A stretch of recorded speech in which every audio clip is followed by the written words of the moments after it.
So, hi to everyone. First time I've given an update since I came back from the hospital, and I'm doing much better. It's taken some time, but today I felt like I could actually do an update, and the Lord's been very faithful to me. I've really struggled eating.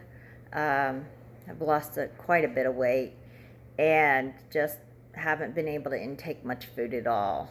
And so when that happens, you get pretty weak and your mind can get struggling at times. But the Lord has been close, and He's encouraged me through friends, through cards, through Bible studies, um, in so many different ways. Some of you dropping off soup for me because that's what I can eat.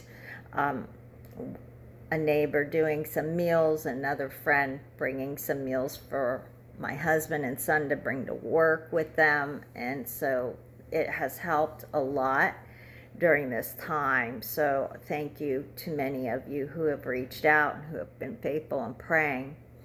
The Lord gave me Isaiah 35, and we had talked a lot about the wilderness and those Hebrews and how they, you know, that whole generation didn't get into the promised land because of their lack of faith, right? They had to keep taking a lap and another lap and another lap, and the Lord waited until that whole generation died off, except for Joshua and Caleb, to bring them into the promised land. And I kept thinking, Lord, I don't want to take another lap here. So whatever I got to learn, help me encourage myself in you. And He did. He took me to Isaiah 35.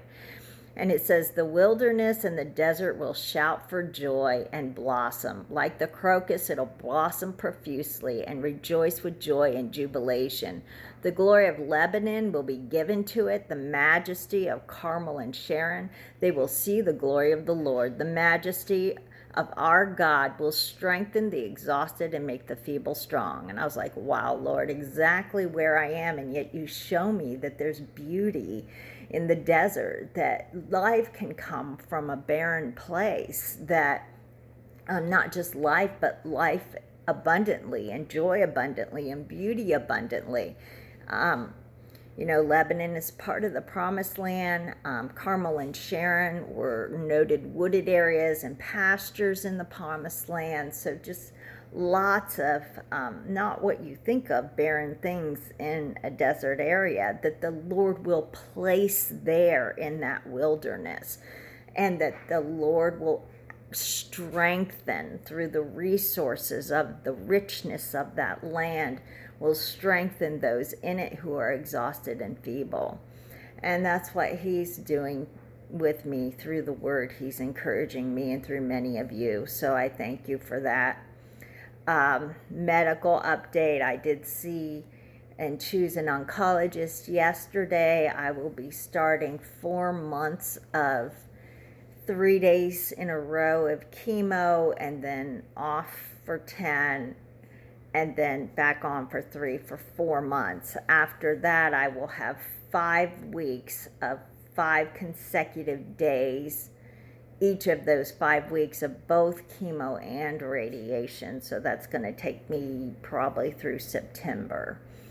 So that's where we are, but I do love our oncologist. He is, again, in that Cincinnati group, so logistically I'm going to have some challenges and may have to ask for some help with some rides and that, so my husband can keep his job and help run the logistics for our son who's in sports and things like that on weeks that I might not be feeling up to it. And then those 5 weeks in a row, I think, are it's going to be a party.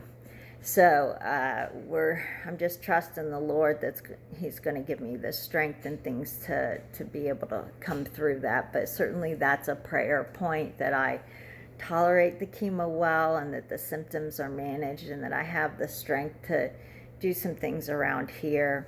It's the beginning of baseball season. That's big for us and our family. Our son is playing for his high school team, and then he's playing for a travel team this summer, and we had planned that I would be going on all of those tournaments with him because they're Thursday through Sunday, and that's going to have to change now. So we'll have to figure out some other arrangements and things like that, and figure out some of the logistics for his baseball, even with his high school team, because he goes to a small school, and they don't provide bus transportation or anything like that to the away games. So Dave's going to get to as many of them as he can, but I don't know that he'll be able to be there early enough to, get Camden there when he needs to be there.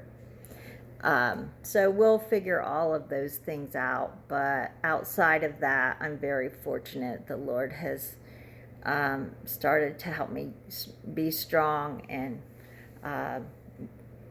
just those prayer points are for me to be able to tolerate the treatments well. They're coming very quickly. I am definitely not 100% healed from my surgery, but based on the pathology, that the vascular walls had been broken through, with many of the cells, they feel like they don't want to wait.